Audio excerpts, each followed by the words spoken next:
The world of football with a soccer perspective. This is Soccer Today with Duane, Rollins and Kevin Laramee. Live on the Sports Podcasting Network. Good day, good night, and welcome to Soccer Today for Friday, September 27th, 2019. I'm Kevin Laramee, joined by Duane Rollins. Duane, will know if our listeners are really observative because all week, I don't know if you noticed, I've had like a little bit bigger bags under my eyes than usually. That's because since Monday midnight, I've been playing FIFA 20, Duane.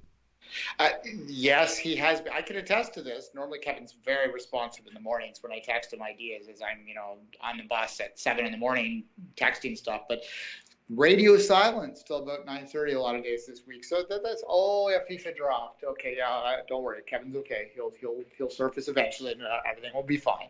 Exactly, and everything is fine. And Duane, I'll let you ask me a few questions about FIFA, but this is the one show of the year that I'm really excited to do. I'm always excited to do shows. That's not true. But FIFA 20 is something that is bigger than a video game. It's a community. It's a lifestyle pretty much nowadays. And I've been playing a lot since Monday. And of course, we'll go with the weekend review, weekend preview at the second half of the show. We'll look at the games in Europe and, of course, games in Major League Soccer. But Duane, FIFA 20 has been a fun experience this week. Yeah, and before we jump into it, so we've had this conversation before, both on here and on our Five Rings show, about the importance of FIFA and video games to fandom and to the sport in general and how it's influenced the game. And I don't think a lot, I suspect most of our listeners understand that and will know why we're dedicating a block to reviewing a video game, but it is a massive thing. I think I've told the story several times now, so I won't go into detail, but my ex-brother-in-law only became a soccer fan because he played FIFA, right? Like, this is an important landmark in any calendar year. Football Manager also is, and that's why I'm more on that end of things. It's a different kind of fan that gets into that. They're not becoming fans. They've been fans at that point. But. Yeah, but when you mention it's for me, it's the new gateway for soccer fandom, and I have been playing FIFA since FIFA 09. Like hardcore. I started playing hardcore FIFA 11, I would say. And with the excitement of the Montreal Impact joining Major League Soccer and all that hype surrounding soccer in my city and, of course, in our country, I've been playing hardcore since maybe FIFA 11. But it has become a gateway. Often, Duane, people ask me, Kevin, how come you know the team in the third division that plays in Portsmouth? Well, it's because I played with them when I was bored at 2 a.m. in the morning on a random Tuesday in 2012. So that's exactly why. It is because you find ways to discover discover teams. And I had a great experience in FIFA 19. I barely mentioned it when we talked about Bury folding a few, being expelled from the league a couple of weeks ago, Duane. But I discovered this club a year ago to this day. They were the club that I was going through League 2 clubs to start a manager career mode with and to progress and make him go to the Premier League, which is kind of ironic that last week I qualified Bury for the Premier League. But I've discovered that club and a few players, so it did make me a bit more interested in the news. So it is a gateway. And now in a world where Premier League, the Champions League, are on over-the-top services in Canada. The Canadian Premier League is on over-the-top services. A lot of Chinese Super League, a lot of other soccer products are not available on regular television. Soccer gaming and FIFA has become, I think, the biggest gateway into making new soccer fans. Absolutely. And I mean, when you go back to when we interviewed the Canadian Premier League commissioner on Two Solitudes, you can go back in our archive for $2 a month or more and get that if you want. We asked him about FIFA directly and the efforts of that league to get in there for this very reason, because we realize how important it is for a young Canadian kid in Regina to be playing FIFA and go, what's this, Canada? There's a team here, because that will happen. And the answer he gave, this is a man older than me, that's worked in Tim Hortons. You wouldn't think that would be hip to the kids with the video games and all that. But he absolutely understood by his answer how important it was to be part of that platform. Well, the fact that he also understood how competitive it is to get on there. So, And the fact that he already had contact with FIFA. Like, Canada's got one big thing going for them. FIFA's made in its own country. So dangle a little tax credit in front of, dangle the tax credit carrot. Be like, well, if you include the Canadian Premier League, it would be counted as social services. No, It's a social Yeah. service. Sure, why not? Give it tax credit. I would think actually that the leagues like the Canadian Premier League would be quite popular even outside of Canada for the reasons you just sort of spoke to, that there are a lot of gamers all over the world that would be attracted to playing with this weird team in Canada as a challenge, like if you're very good, I'm sure playing against with a very bad team against the very, very good team is something you do to improve yourself. So that would be something that would be useful. And Well, what's actually fun? The reason why a lot of people play with teams from League 2, League 1 is because the progression is fun. And since last year, and then we'll transition to the review. Since last year, Duane, it's a little detail you'll think, but the badges on the sleeves of the kit, right? They changes from whichever league you play in, right? But forever, the computer, like in the game, you were playing, example, a League 2 team. I'll use Bury as an example again, and I was progressing and I was being promoted to League 1 and then the Championship and Premier League, but the badges on the sleeves would never change, right? They would just stay League 2. So it kind of took the disbelief out of it. But now, since last year, that's changing. So example, I did something last year and I did it started this week too, but a manager career where you can import a club in any other league. So I import the Impact in League 2 in England. But then you have the shirt of the Impact with the League 2 logo, and then you play an FA Cup game and you have the Impact with the FA Cup logo on the sleeve. It sounds silly. It's so satisfying and rewarding to see. It's hard to explain. But the same thing goes for taking your team from League 2 to the Premier League.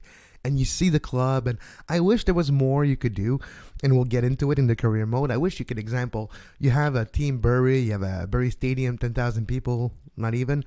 I wish when you progress and you get promoted, you get to the Premier League, I wish you could just build a stadium, buy a stadium, whatever. But that's just maybe an idea for future career mode. But that's the romanticism of the promotion relegation in a video game where you can progress a team, and it's the football manager way, the RPG way, the role playing as a manager or as a player in FIFA that does feel so satisfying. Like it's a waste of time, or it's a waste of maybe good time, but it's so satisfying for some reason. Yeah, you're talking about when you get into building stadiums and all that sort of stuff and editing teams into other leagues, you're getting into the geekdom of that is Championship Manager / Football Manager, which we'll talk about in a month when it comes out. Don't worry, I will commit to doing a similar review to this. But let's jump into our review now, Kevin. I have not played the game. I do not have a modern. I don't have a PS4. I have a PS3 still, which has FIFA, but we're not going to talk about that. So maybe you're talking about this, and I feel left out. Like I think I might actually buy a PS4, or even wait till the PS5 comes out in the spring too. I think it's the spring anyway, so I can be part of the conversation again. But regardless, let's have a conversation now, Kevin. I haven't heard anything about this. I'm going in blind, so this is a pure interview that way. In the past, when we've had these conversations, you've talked about the journey and sort of that extra sort of special thing. Is there something like that in this game? Well, there is, and it's a bit different though. And now you can see on your screen the Montreal Impact playing FC Cincinnati. That's me last night playing a random game. So you can see the intro, you can see the graphics, you can see how Nacho Piatti looks like Nacho Piatti. Safir Taider looks like Safir Taider. And that guy next to Piatti, well, that's me. That's called Lala. But that's something else. There is something close to what the journey was. It's a very shortened journey. It's called Volta, and it's based around street soccer, Duane. So it's based around futsal and playing outdoor soccer style cage soccer. So you have 3v3, 4v4, 5v5, and classic futsal rules. Volta is a bit like a traveling journey where you go with your team that you put together from team to team. You play against world from world, and you make your way from the dingy streets of Rio and the favelas to the beautiful futsal stadium of Barcelona and other places in Europe, and you progress and you unlock things that you can put like clothing, and you better your what they call the vanity rewards, which is example shoes or pants, and you dress them the way you want. And you'll see in a few minutes on your screen what it does look like, the futsal mode. But it is interesting. The journey aspect is just progressing your team and beating other teams, other squads online, or single player for the story mode and online for progressive mode. But it's not the pure essence of the game, but it's a big part, and it's one of the biggest features of this game is this futsal, what they called Volta, which is a take on FIFA Street a decade ago without rewarding points for style. This is purely about soccer and scoring goals, so I like that aspect. That sounds interesting for sure. And, I think that it's important for these games to always add something new each year. And probably have they done a similar journey that they've done for the past, I think, 2 releases, correct me if I'm wrong, but it was 2 releases. They had that right. Yep, three years in a row, and then the last one was last year. Yeah, so had they done another one, it would be kind of a stretch to make it original. And I do think that they have to be somewhat cognizant of that as people are buying this game every year. And part of that's just for the updates, but you want to have some new features. In terms of the depth, is there any new leagues? Is there any surprises to this, or is it pretty much what we've expected in the past? There's a couple of new leagues. There's one team that is not in there. Famously, Juventus is not in FIFA 20. They signed an exclusive contract with Pro Evolution Soccer, which is the biggest rival, the other biggest soccer game, which has like not even 20% of the market, if not even less. Apparently, it's a very good game. I've never tried Pro Evolution. It's on me. I'm a FIFA guy, but it is what it is. It's not. I'm not choosing teams. I don't like one over the other. I'm in North America. Pro Evolution Soccer wasn't always available to me the same way as FIFA is because it's Konami. It's an Asian company, and things are a bit different, and graphics are a bit different. I'm more a sucker for EA Sports, I guess. But there is another, I would say, competitor, but they have a team that is Juventus and has the same players and similar kind of looking shirt, but it's called Piemonte Calcio. Because, of course, Juventus... Sorry to interject. That's like a flashback to the video games when I was a kid, when they couldn't get the rights and the names were kind of the same. Exactly. Yeah, it's fun.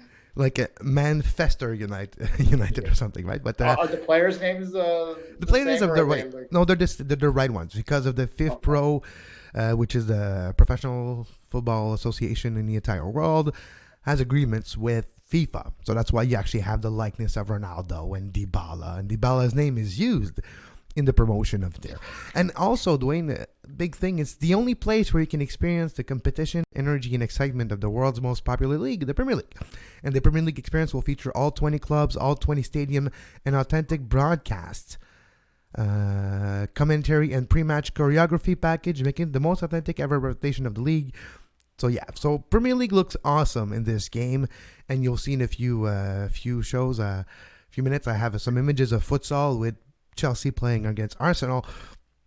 But you get what I mean. It is about the big leagues. Yes, there's a couple of new smaller leagues, like the Chinese Super League is there this year, the Poland League, the Polish League, which I'm not even going to try to pronounce the name of the Poland League because it's like the Poland PKO-BP Ekstraklasa is in, the Saudi Pro League is in this year. So you do have a couple of new leagues joining FIFA, but no, not Canadian Premier League, not this year. So you can have Sebastian Javinko, though. Hey. Yeah, you can play with his club. Playing against TFC. Sure, you can play against TFC if you want, and for whatever that could be, you can just do a random exhibition. But there's a lot of new graphics and camera angles and changes. Now, the Volta mode you just saw on your screen, when you score a goal, you have the replay, the vantage point of someone with their phone in the stands, kind of like filming you.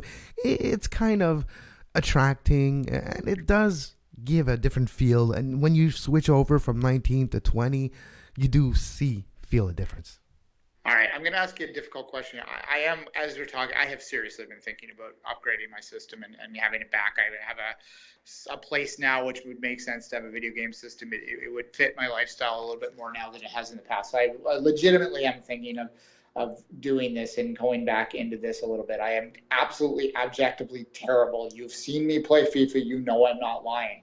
How hard would it be for someone like me who is either not played in many years or someone who is brand new to gaming to jump in and be not like to enjoy themselves? Are the controls so difficult now that it is like a gateway? It's a gatekeeper to entry, or are there ways to play this game and learn it so that you can feel that you're not embarrassing yourself when you play? Oh, for sure there's going to be a learning curve, but I think because you haven't played 19, 18, and probably 17, you're not going to be as disadvantaged as the players moving in because you're not used to other things, right? You're just used to nothing yet. So there's that. In FIFA 20, the speed aspect of players is very different. In FIFA 19, even though, example, I'll use an MLS example so you can understand, you would have a Dominic Oduro, super fast.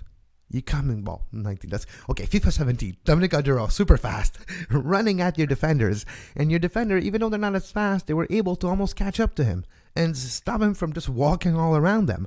And that's kind of like not realistic.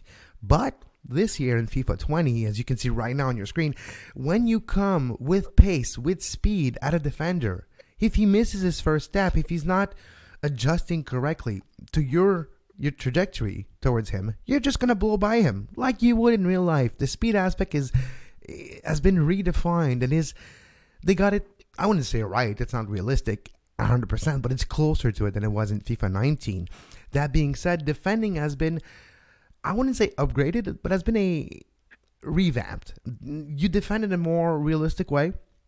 You don't just run at defenders, press slide tackle, and hope for the best.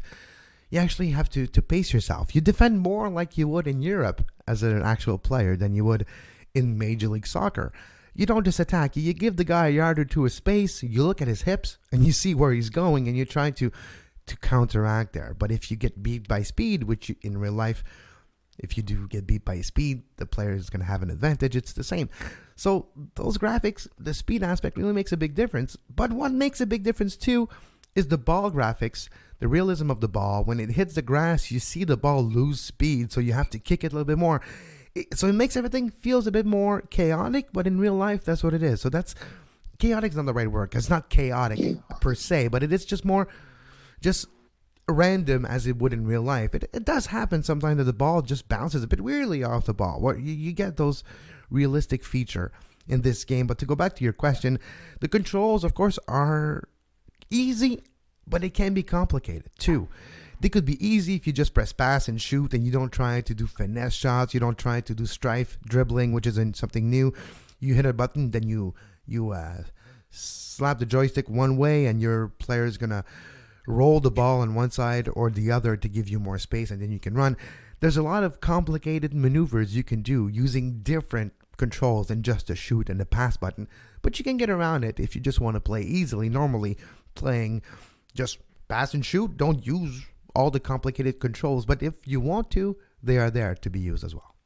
I'm sure if you're someone who just wants to play pass and shoot, you can probably play the AI, the computer at a low level and have some fun with it. Is what I would expect. Of course, and there's a lot of emphasis on FIFA Ultimate Team, which is of course the mode where FIFA EA Sports makes a ton of money. Microtransactions, of course, to the loot boxes thesis where you dangle a carrot. Oh, you have an odd to get the best player in the world. You could get Messi, you could get Ronaldo, or you could get Pozuelo, which I did get earlier this week. And I was like, oh man, Pozuelo, Jesus Christ. And I have to play him because he's one of my good guys.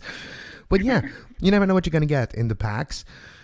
I did buy an edition that gives me a 3 days early access. And with that edition, which I paid more money for, does give me a lot of packs. So I might play more Ultimate Team than I would in the past.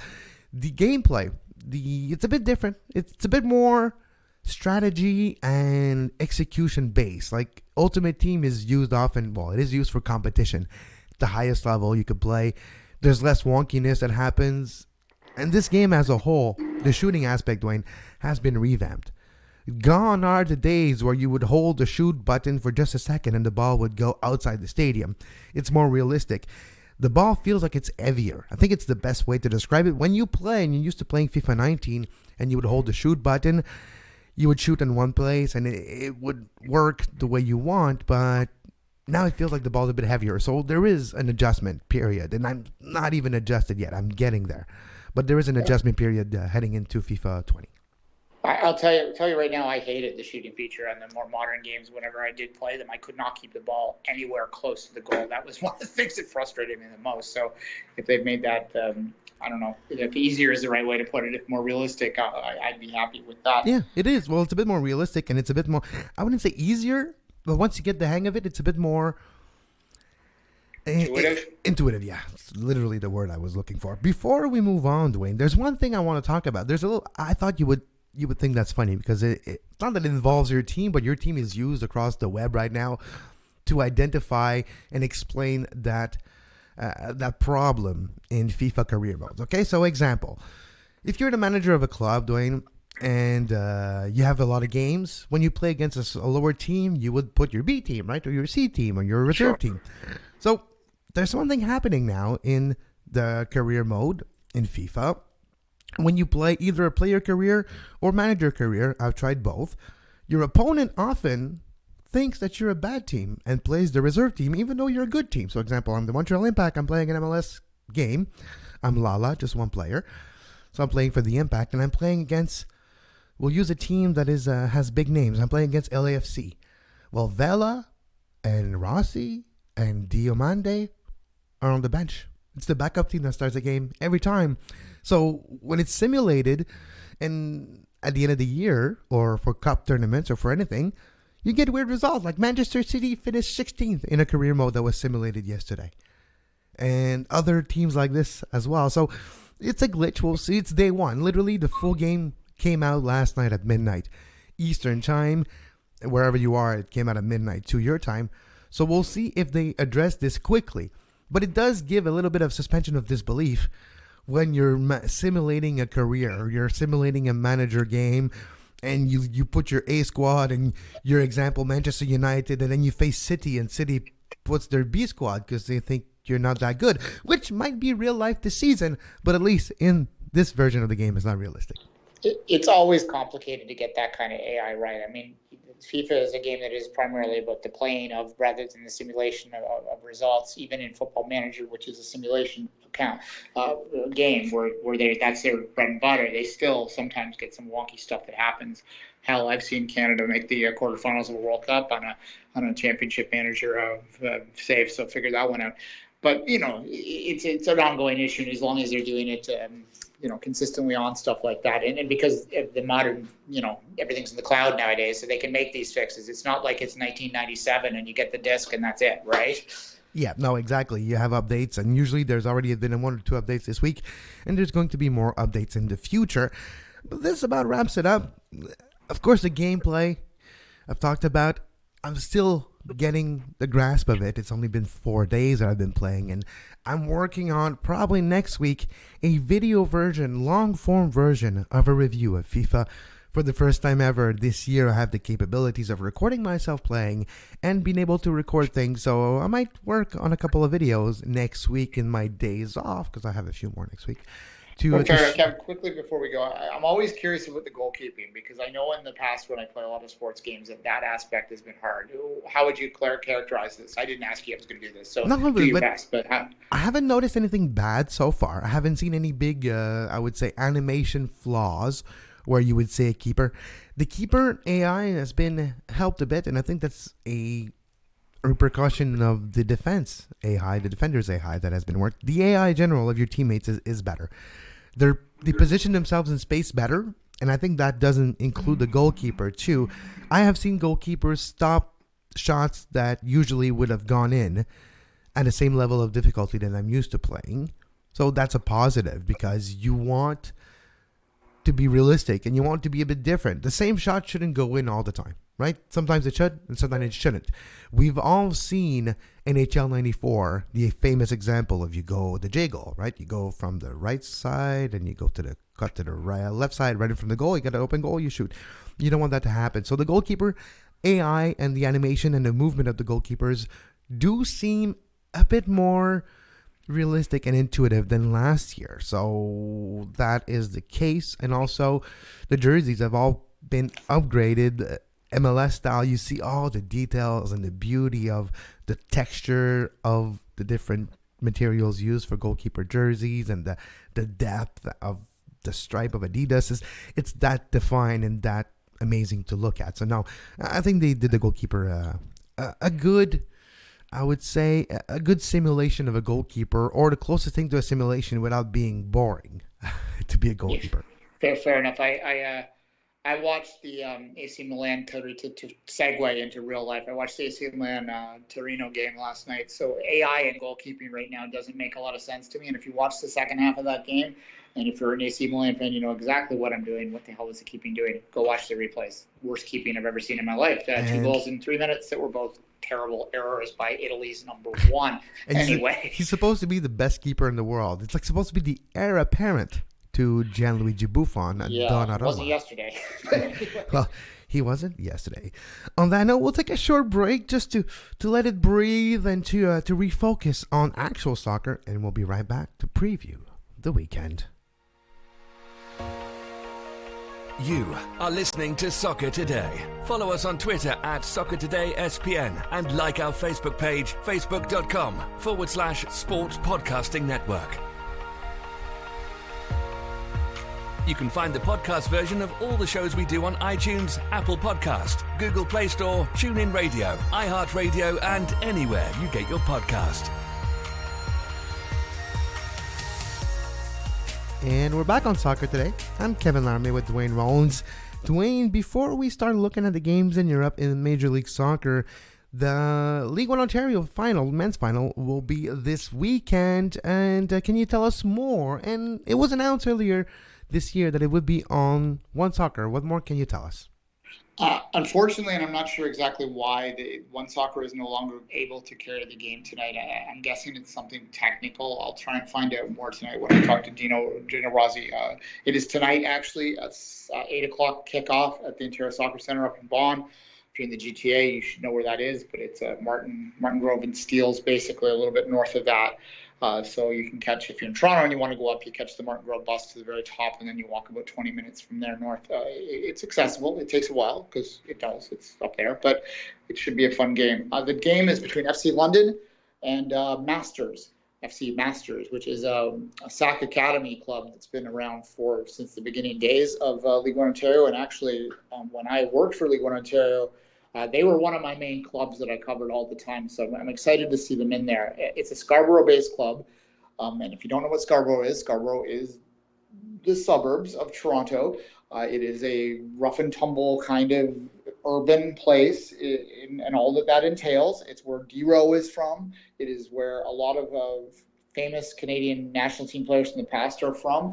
It is a club that has a lot of raw talent, but doesn't always consistently get that raw talent. It isn't able to consistently get that raw talent out. It's a very much urban versus suburban tonight, because FC London is the exact opposite. It is very wealthy, rich club from a plum, like tree-lined sort of streets and all that sort of stuff. So this really truly is like the blue collar dream of when you're setting it up from a marketing perspective. So blue collar versus white collar, who wins? Yeah, precisely, and it should be, and it's also a heavy favorite in FC London. They are pretty much, they haven't won a League One Ontario championship yet, but they have been in the final before. They have always consistently been near the top. Their women's team is the powerhouse of the women's side of things. This would represent a double for them if they were to get this job done. And it'd be a phenomenal season for FC London as a club, and I think that they would relish the opportunity to take a shot in the Voyageurs Cup. Of course, the winner of tonight will go to the Voyageurs Cup next year, so it's a big deal that way as well. Masters, as I said, it's an underdog upset story. This is a great news for a club that has a lot of raw talent, but hasn't always had the ability to get things together. They just, last thought on it, Masters plays in this public park that is up in the middle of nowhere. And sometimes you have to fight with the softball people to get on the field in time, and the lights don't sometimes work. I don't want to over romanticize it, but it kind of is romantic that they've made it here. It's a fun story that way. Yeah, you and I don't have the same definition of romantic, but that's okay. I kind of like that too. It's the real world aspect of soccer and what can happen. It is. I hated covering games up there. I'm not going to lie, but it's because it was so hard to get to, and my responsibility was make sure the lights went off, and they just sometimes randomly turn off. It's your responsibility, but you have nothing you can do to affect it. You're like, yeah, it's my responsibility, but it goes well or not, it ain't my fault. So that there's a difference. Lamoureux. They play at Lamoureux. That's the name of the stadium. Anyway. Also, Forge of the Canadian Premier League can clinch the spot in the final this weekend. We all know it's going to be Forge Cavalry, but it can be official, and maybe they can start selling tickets after this weekend when Forge, with a win or a point, I believe, can clinch their spot in the Canadian Premier League final for the first year of existence. Yeah, precisely. Well, it has clearly been, I was having a conversation, yesterday with someone associated with it. I tweeted a couple bit of news bits from it as well if you want to look at my Twitter feed. And we'll talk more about all this stuff on Tuesday on Two Solitudes, which I've also already hawked once today, so I won't bore you too much. $2 a month, patreon.com/sports podcasting network. Exactly. But really what they said and what I agree with is both Forge and Cavalry have been so clearly a step above the rest of the league. And, we were given it classifications. We think that both Forge and Cavalry would be very solid USL playoff teams. The rest of them probably would be struggling near the League One USL level, but that's fine for a start of this league. And it's good that they have these two dominant programs that have proven, proof of concept. They both have clubs that are fed into it. And I think that really is the best news from the Canadian Premier League in the first year, is that the two clubs that had this existing infrastructure and had these clubs that were doing great things on the development side have been rewarded by being clearly the two best teams in the league this year. And that should allow future teams to come in to understand that this is the model. So if you're in Saskatoon listening to right now, get that level below you working before you make the jump, and you will jump in at a higher level. So you got a year to get a U16 program to U18 precisely. program. I mean, they did PDL level stuff there already, but that's the way to go. If we go back to our interview with Joe Bellin a few weeks ago, it's the distances between association that makes it difficult for it to mainstream one place where the select program could be. But it is something to keep an eye on. And next week, Tuesday, the Two Solitude Soccer Podcast will be available for $2 a month at patreon.com/sports podcast network. We had an episode drop on Wednesday this week that you can check out right now as well on our premium feed, available at patreon.com/sports podcasting network. Premier League this weekend. It's more of a quiet weekend, but there's one game that caught my attention, and that game is Monday, Duane, 3 p.m. The struggling Manchester United versus the struggling Arsenal. Now, will a team get a win? That's the question. Yeah, I mean, Arsenal's more of an up and down, I would classify. And look, both these teams, it's all context, right? Both of those clubs are top half of the Premier League clubs, but when you're used to seeing them battling at the top, this is a weird sort of situation. But then again, it's been since 2013 since Manchester United has truly been a championship contending team. They, of course, won the championship in 2013 in Ferguson's last season. Van Persie brought Van Persie in for that year, if you recall. In his very last breath, he managed to capture the championship. There were some, myself at the time, that suggested that they were sacrificing the immediate future for one last run for Fergie. I guess maybe you can blame them for doing that. They did actually win the title. Arsenal, been even longer. It's been a decade since Arsenal was truly a championship contending team, at least. And it's a good game, but is it a championship contending game? No, this is a battle for key points in the battle for 4, 5, 6. That's still worthwhile. I don't want to dismiss that, but when those clubs are used to much more. Although I don't know, I was listening to Football Ramble earlier this week, and they were joking about how like a 10-year-old has grown up, and has only known Arsenal to not be a championship contending team. This is a conscious human being that might actually be at the game that doesn't know of anything other than what they are now. Well, that's true. So that's the game that caught my attention in England for this weekend. I have one in England, one in Spain, and one in Italy, and then we'll move to Major League Soccer, Duane. Italy is coming. Spain is on your screen right now. There's a couple of good games. Bilbao, Valencia will be interesting, but the game this weekend, that's the game for the entirety of Europe, Duane. Atletico Madrid, Real Madrid, Saturday, 3 p.m. Eastern Time. Yeah, well, the Madrid derby it's more than just the Madrid derby now.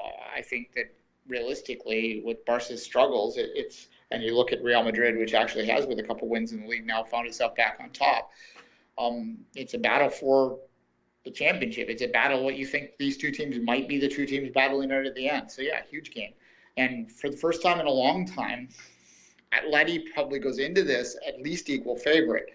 That's not something they're used to. They are very much used to being the plucky underdog that is more supported by the locals in Madrid.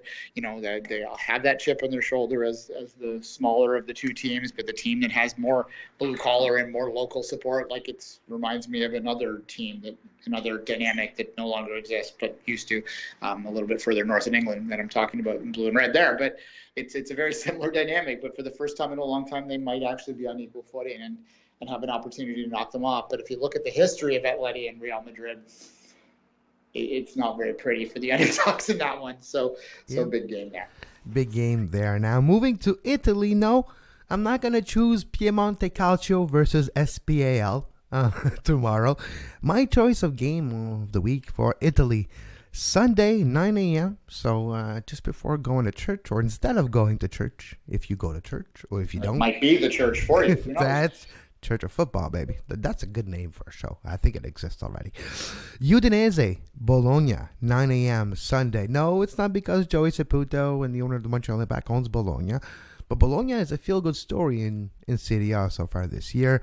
They were second last week before the games this weekend, and I haven't looked at the standings since, but Udinese, Bologna, for me, is two teams that were similar in their rankings or hierarchy in Serie A. Now, with the great amount of money invested by Joey Saputo and Walter Sabatini in Bologna this offseason, Bologna is a bit more top 5 team right now.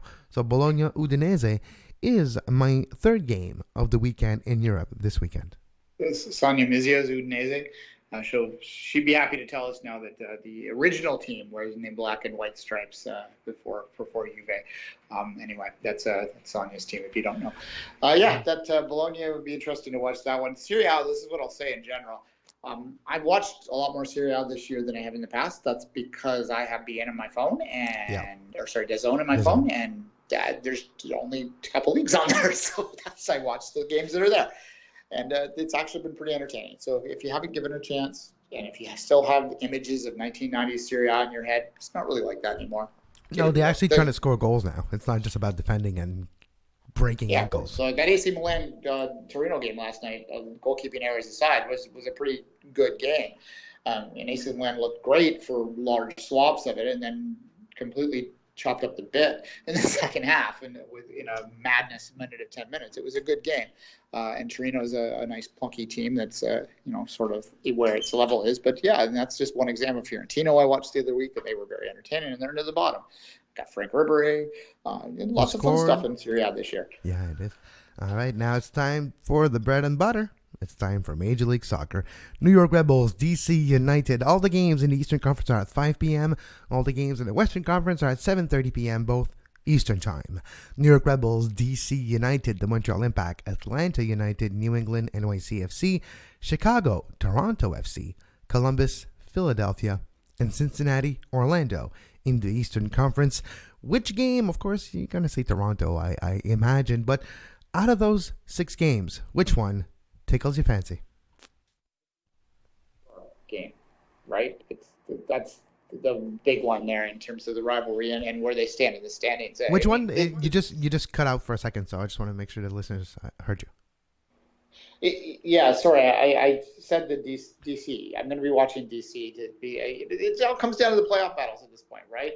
You mentioned Toronto. I wouldn't say a neutral would be all that interested in Toronto Fire, but although it is the last time, the second, is it the last? I think it is the last game at Toyota Park, is it not, or do they play the last week as well? I'm not sure. But let me just check in a second. So I'll check and I'll give you the answer in a couple minutes. Yeah, I was just saying, you're going to be looking in the middle of both the East and the West. That's where the battles still remain. Well, it's more towards the bottom of the West and in the middle of the East. That's where the interesting stuff lies. So you want to know what DC, New York, Toronto are doing. You want to see whatever the hell, who wants to grab hold of the rings in the western side of the conference, which has suddenly become every bit as hard to find wins in as the East. So. And it is the last game at Toyota Park ever, moving to Soldier Field next year in proper Chicago. So for the Chicago Fire, it's the last go around in Bridgeview. Yeah, well, Bridgeview. Hopefully Bridgeview FC, USL, Chicago Fire's reserve team. They've got to use that stadium for something, surely, right? I have a good idea of what to do with that stadium, but it doesn't involve the soccer team. It involves a big, big, big machinery and Wrecking Ball. But look, I like the stadium. I know you saw a rat there. you've never been there I before. like the design of the stadium is what I'll say. The The bowl look- it's a nice, solid bowl. Fine. The end zone though looks kind of wonky. I don't know. It is what it is. It's Stadia. It's Stadia. It's also could been be it's close subjective. to 10 years since I was there. So Yeah, but it's a Stadia in itself is subjective, right? So it's hard to be able. As you can see, you have the standings on your screen. Of course, LAFC has clinched the supporter shield, and NYCFC is very close. Well, they will finish. They're not close like official by a point because if Philly wins both and New York City loses both, Philly can finish top of the Eastern Conference. But realistically, NYCFC will win the Eastern Conference and will probably play their playoff game somewhere else than the regular stadium, which you heard here first because I talked about it last week. And my prediction last week was Citi Field. And guess what people are talking about now, Duane? So Citi Field. Well, I mean, the only other logical place is Red Bull Arena, which is actually the best choice that they have. That's But hilarious. it's the same as the best choice for the Impact to play a game if they had to move it in the CCL, Toronto, which is yeah. BMO Field. But they're not going to do that for obvious reasons. They're going to the Olympic Stadium. The president kind of mentioned it yesterday. So February, Olympic Stadium. Let's make history. Now, Boy, you paint the lines correctly. hopefully this time, yes. There's been many games at an Olympic Stadium and only once that happened. So, I swear to God it was to sell more beer. might have worked. Might have worked.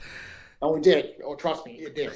Let's now look at the Western Conference this weekend. Games are Sunday, 7:30 p.m. in the Western Conference. Minnesota, LAFC, Colorado, FC Dallas, LA Galaxy, Vancouver, San Jose, Seattle, Real Salt Lake, Houston, and Sporting Kansas City, Portland. What's fascinating here, Duane, is we need to look at the standings before we can actually even continue to talk about these teams because it's kind of crazy what's going on. Salt Lake, Portland, FC Dallas, and San Jose are battling for 3 playoff spots. One team will be left out, and then the loss midweek of the Earthquakes might be the team being left out, but Salt Lake, Portland, and Dallas all want to be in the playoffs, but none wants to make sure that they are in the playoffs because they all lost midweek, and FC Dallas actually didn't play, and they got the most amount of advantages from this week. But, one of these 4 teams will not make the playoffs, and then we go back to where they're playing. So let's take a look at Real Salt Lake. Real Salt Lake and their game against the Dynamo. They're in Salt Lake. Realistically, you would think Salt Lake would get the win here. You would hope, yeah. And RSL has been a funny club. They were second place a few weeks ago, and then now they are where they are. And that's how tight the West has been. And I think they're a funny sleeper team with the sort of turmoil they had in the middle of the year. They kind of fought through it, and then they do this. They kind of struggle for a little bit. Dallas, on the other end, you talk about Dallas, I think they'd be perfectly happy to sort of sneak into 7th place considering all the changes they made in the off seasons. But the rest of the teams, like Portland and teams like that, like if Portland doesn't make playoffs, they got to blow things up, really. Well, with the Valerie situation where they don't want to pay him and he doesn't want to basically already say goodbye. Reset button time if they don't make the playoffs, in my mind. Yeah, well, it's kind of true. So we'll see. And, of course, we also have Portland. Portland are facing Kansas City. Even though it's on the road, Portland should take care of this if they want an opportunity to be in the playoffs. But San Jose is at home, but against the Sounders. San Jose lost 4 straight games. They could miss the playoffs. Sorry, go ahead. I was going to say they could miss the playoffs after having one of the best middle of the season in the first beginning to the midseason in the entire league. They could miss the playoffs.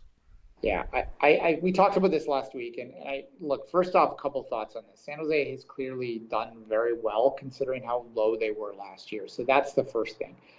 Even if they finished 8th, it's going to be disappointing to their fans for sure. Wondolowski is probably, he's nearing the end. They want to have one last playoff run for it. All that sort of good stuff. But realistically, you got to look at that as progress. And in the offseason, they build upon what they've done. But I think the teams figured them out. They have a very unique style of play. And in the CCL last year for Chivas, it was very difficult for teams to adjust. Saw it firsthand in the first leg at BMO. It was confusing the hell out of a TFC team that was flying at the time. So that's what they did. They caught teams off guard. But then the tape gets there and people start to see it. They start to prepare for it, and then the talent level starts to matter. Now, if you can combine that talent level with that sort of unconventional play and the intensity that it brings, then I think that they could really have something positive moving forward next year. And when we do our predictions in March, can't believe I'm thinking that far ahead, but when we do, probably if they add the right players, we're looking at them as a playoff team next year. But I sort of saw this coming about 3 weeks out. They quietly, they were as good as they were. Everyone was talking about them when they were doing well. No one was talking about them, on August 20th when they had lost a couple, September 1st, and like, hey, you notice San Jose kind of fallen again? Yeah, I think that they're finding their level, and they should look at the positives overall. Yeah, they should quickly. We'll just finish this here, Duane. Colorado and Dallas are facing each other on Sunday, and that's fascinating because Colorado, if they win 2 games, they can still be eliminated because of the goal differential. They are -6. They conceded 6 goals. If they win 2 games, they would have 13 wins. And Dallas, if they continue there and they lose 2 games, so it could be very close. Colorado could make the playoff. They're not eliminated yet, but they're very close. They're 5 points behind San Jose, and they're 6 points behind Dallas. They need Dallas to lose both their games remaining, and they need to win both their games. But Colorado, they were far from the playoffs, and now they're still one of the last teams not eliminated in the Western Conference. So, of course, if it's easy to say now, if you would have fired Anthony Hudson a couple weeks earlier, bringing Robin Fraser a couple weeks earlier, maybe today you're in the playoff conversation. But out of FC Dallas, because I believe Real Salt Lake, 47 points, is safe. Now it goes to Portland. Portland has 13 wins, so regardless of what happens in the next 2 games, they might have a win more than Dallas. So if there's a tiebreaker there, Portland, we might have a 3-team tiebreaker. Portland, Dallas, and San Jose might be equal on points at the end of the season. But because of the differential and the win, we'll see who makes it. Portland, I believe, will make it. So there's only 1 spot left in my mind, and it's going to be between Dallas and San Jose. The question is, can Dallas beat Colorado on the road? Colorado's been playing really well under Robin Fraser. And can San Jose beat Seattle at home? Who's going to make the playoffs between those 2 teams, Duane? I have a sneaky feeling Dallas will be the last team in. I said or sort of implied why a minute ago. I'll tell you this, though. You mentioned Colorado's not likely. They're like a 1% chance at this point. But if they were to somehow, by miracle, find their way in, I don't think anyone wants to play them because of the style they've been on. But I would be pegging Dallas to grab that last spot, and probably with Portland as well. So that's who I think is going to get in. But who God knows? Who knows? Who knows in this league, right? It's a mess in the middle. The other thing you got to look for, 2 last thoughts before the day. Quickly, for those that don't know, I know a lot of people, they don't like to ask these questions because they don't want to seem dumb. So I'll tell you. First tiebreaker is win. Second tiebreaker is goal down. That's how it does. So just look at the win column as your first tiebreaker. That's the most important thing, and then goal differential from there. Most teams are very similar in the goal differential around there as well. The other thing I wanted to say is I forgot now, so I'm just going to move on and say, Kevin, you can take us to close if you like. We have a big weekend of soccer in front of us. Duane and I will watch all the soccer we can, and we'll be back on Monday to give you our thoughts of the world of football with a soccer perspective. You can follow Duane on social media at 24th Minute and myself at Kev Laramee, and this show at Soccer Today SPN, live Monday to Friday, 11 a.m. Eastern or close to it on our Twitter feed. You can find the podcast version anywhere you get your podcasts. And if you like what we do, please consider supporting us and helping us devote more time, more resources to what we do here at the Sports Podcasting Network. Patreon.com/Sports Podcasting Network. New tiers are in the work, and we need to talk about it, but it's going to be probably November or December that we do the rollout. But again, we do appreciate your support over the years, and thank you very much for doing so. And also, you can find a video replay of our show, YouTube, Twitter, Facebook, and anywhere you get your podcasts. Until Monday, as always, for Duane Rollins, I'm Kevin Laramee. We wish you a great soccer. You can find the podcast version of all the shows we do on iTunes, Apple Podcast, Google Play Store, TuneIn Radio, iHeartRadio, and anywhere you get your podcast.